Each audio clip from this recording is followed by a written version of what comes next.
Well, the time has finally come to say goodbye to the gas cooker.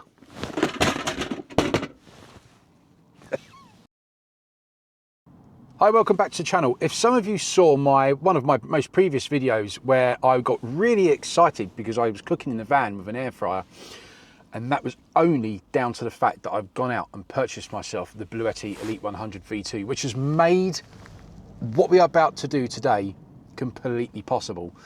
I'm really excited. I am now starting to get away from using gas in the van, which is what I really wanted to do. Today we've gone one step further with this video sponsor, Chef.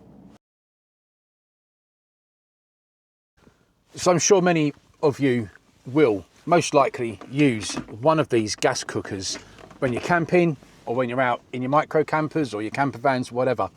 They're really simple. You just plug them in and turn them on and away you go. Now, I know there's a difference between butane and propane and temperatures and stuff like that, but this is a butane propane mix. And when it gets cold in this van, this stuff does not want to work. To boil my kettle on the gas stove probably takes me about 10 minutes. And I am so impatient. I'm probably one of the most impatient people you'll ever meet. I can't wait that long for a coffee, not in the mornings. So I've gone and got myself a coffee machine for the van now. So I never use that to boil my kettle anymore. And now this is just incredible. Check this out. So I'm not going to do an unboxing of this, but as you can see, just under here, under my kitchen unit, I have got an electric induction hob. Ooh, fancy. And here it is. Now, I have never cooked with induction before. It's a first for me, and I tell you what, there's a reason why this is out the box and I'm not doing an unboxing, and that's because I could not wait to use it and I got so excited. And I've already been out in the van a couple of times and used this. I'm blown away. Induction cooking for me is the way forward. I'd love this in my kitchen indoors. So just in short, this is slightly different to using like your electric cooker tops. They're heated coils that heat up, which produces heat, and this is induction. So let's give you a brief introduction on induction. Cue the science bit. Right, so let's go. So you've got your ceramic hob, which is your induction unit itself. You get your cast iron pan on top. Ensure that the device is plugged in. Once it's plugged in and turned on, the magnetic coils will start to create a resistance between each other, thus creating heat in your pan and allowing you to cook. You're welcome. So there you go, guys. Don't say you didn't learn anything from watching my channel. That would be lies. I hope that was clear enough anyway. But yeah, in short, this thing is an absolute weapon. So what we're going to do is we're just going to tell you a little bit more about it, and then we are going to put it to the test. We'll boil the kettle for my lunch, and we're going to see what boils the quickest, the gas stove or the induction hob. I think we already know who's going to win, don't we? So the induction hob is lightweight, portable and easy to store away. Size-wise, well, it's not very big. In height, it's 4.45 centimetres. In depth, it's only 35 centimetres, measuring 28 centimetres across. And you've got a power cord length of 1.2 metres, so plenty. It's 2000 watt maximum induction hob with double coils for faster, even heating. And it has an overheat protection auto shut-off. It's suitable for magnetic induction cookware, so magnetic stainless steel, iron pots, cast iron. Not suitable for copper, ceramic, aluminium or glass, and we'll go into that a little bit later on. It's got 10 power levels from 300 to 2000 watts, 10 levels of temperature ranging from 60 to 240 degrees and a timer. Right, so let's just plug this into the Bluetti Elite 100 because I know this thing's going to power it. Okay, so we've turned the unit on simply by pressing the power button there. Next to the power button, you've got your power and temperature button. So let's press that once. So we're currently on the wattage.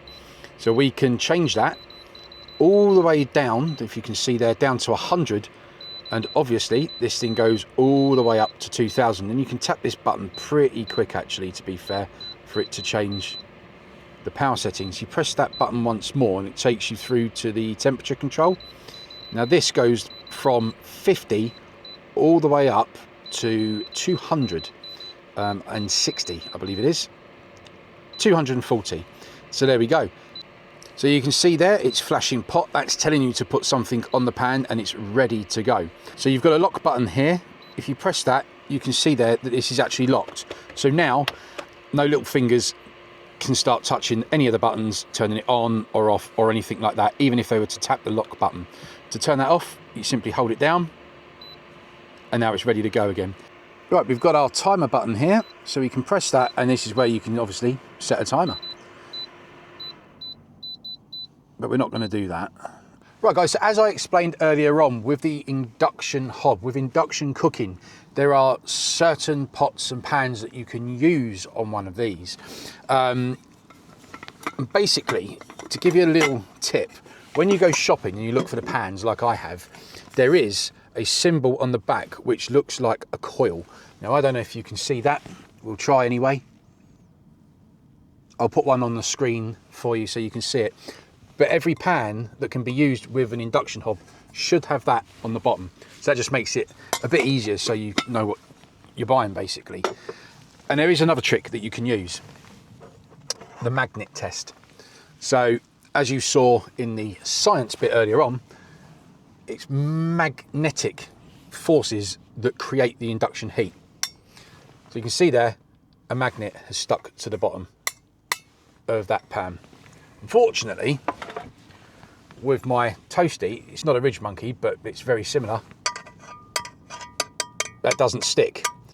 So that can't be used on the induction hob, unfortunately. However, my kettle, and I was so pleased with this, can. So I'd have to go and buy a new kettle. So that's good news. Right, so the test, I'm just trying to work out how I'm going to do this. The way I think I'm going to do it is I'm going to cook and time the kettle on the induction hob first, and then we're going to get the gas stove on, and then we're going to time that, and we're going to see which one can boil the water the quickest. And I am going to put the same amount of water in the kettle each time, and it has come from the same tap, which is indoors, so it's at the same temperature as well. So let's get going. Okay, so let's pour the water in. So I need to make sure I put the right amount in. So we're going to go halfway into my mug. I know where that's halfway. There we go. Let's pour that in. Right. So that's half a mug of water, which I'm going to need for my pot noodle. Immediately, if you can hear that, we're off. So let's start the stopwatch.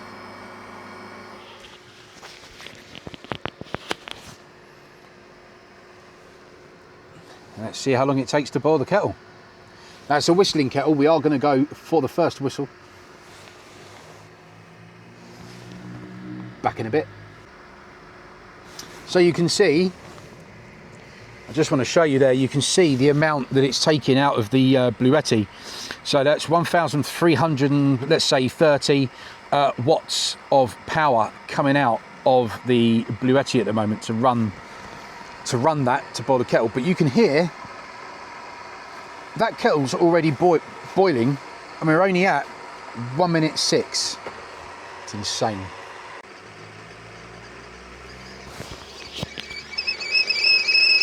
You can hear that? We're done. Stop the clock. Are you ready? This is crazy. 1 minute 52.68 for it to boil that water. It's quicker than the kettle in my house. Just as well, because I am on a blooming break. Right. And you can tell that that induction has just turned itself off as soon as I've taken the pan off of it. Right, so I'm just going to leave my pot noodle there to settle for a bit. Let's put that up there. Let's get out the gas cooker. I bet I could eat that pot noodle before the gas cooker has boiled the water. Challenge accepted? Maybe. Just to show you as well, on the Bluetti, we're only down to 77%. Now, I believe that was on 82. So it's not taken an awful lot of power. Considering the amount of power that it was drawing from this to boil that kettle, it's hardly taken any power out of the Bluetti. So to boil the kettle that quick on the Bluetti with the induction hob, Well, it's a match made in heaven, isn't it? Let's be honest, because there's plenty of power in there to power that. That boiling my water super quick for me. Everyone's a winner. It's crazy. Right, let's go for the gas. See, even this annoys me just setting it up. Oh, we got gas in here. We're good to go, are we, with gas? Yes, we're good to go. Okay. So, same amount of water. Half a cup. Kettle.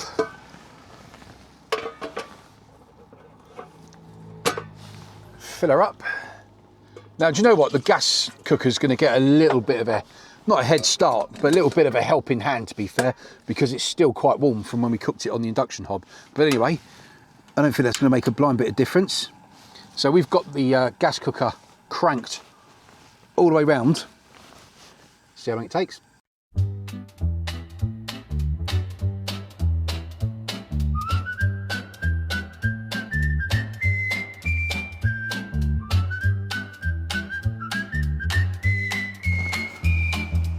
No signs of a boil just yet. We're at 1 minute 55.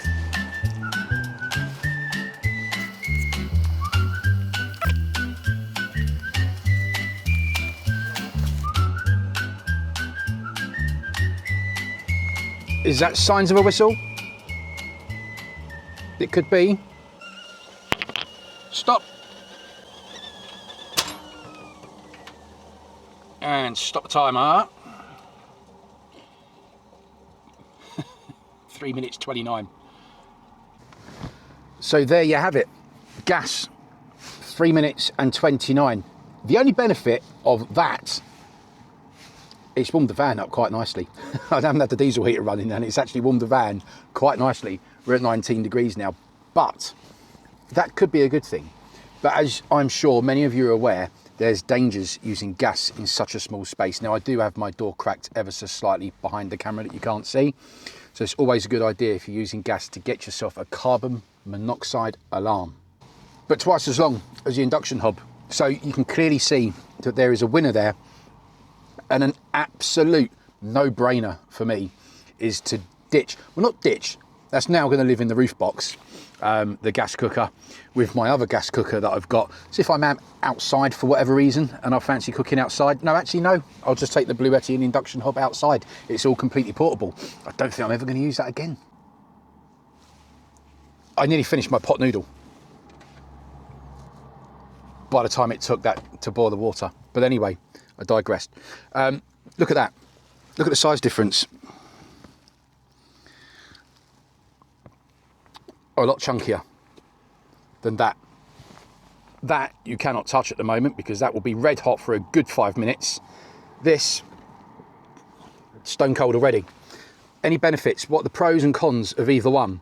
To be honest with you, the only pro that this has got is that it heats the van up. Everything else about it is a con. You have to keep refilling it with gas. These have a tendency to break. It stays hot for quite a while, so you can't pack it away straight away. This, you can. The size of it is quite chunky. This is very slim, and for me, this saves a lot of space. This takes too long to cook and boil. This doesn't. And the one other thing I like about this is that the ceramic top on this isn't going to get scratched very easily by your pots and pans as long as you're careful. So this should last you a very, very long time. So there we have it. My van is now fully electric when it comes to cooking and boiling water. With the Bluetti, with the Chef induction cooker, my air fryer, I'm totally electric when it comes to cooking, and I tell you what, I couldn't be happier. More to the point, I couldn't be safer, because gas cooking is quite dangerous. So thanks very much for watching. I hope you found it informative. I hope you found it interesting, and if you are interested in getting yourself one of the Chef's induction hobs, they are on Amazon. I'll put a link in the description below. Go and check them out. They're not very expensive, and I think it's money absolutely well spent. It's a one-off cost. These things, they keep costing you money because they either break or you've got to keep refilling them up with gas. So guys, as I said, thank you very much for watching, and I hope you found it informative. If you did like the video, please consider subscribing, and please consider hitting that like button and leave me a note in the comments. Let me know what you think. Have you got an induction hob? Have you got gas? What do you prefer? Some people prefer gas because it's easier to control the temperatures. Induction, you can do it. You got the settings on the front. I'm going to go and have a bit of a tidy up in the van because I have caused a right mess. And I'm going to go and put the gas stove when it's cooled down in about 4 minutes up in the roof box, where it probably will remain for the foreseeable future. This induction hob has its place in the van now. It's got its own special place. Thanks for watching. Bye bye.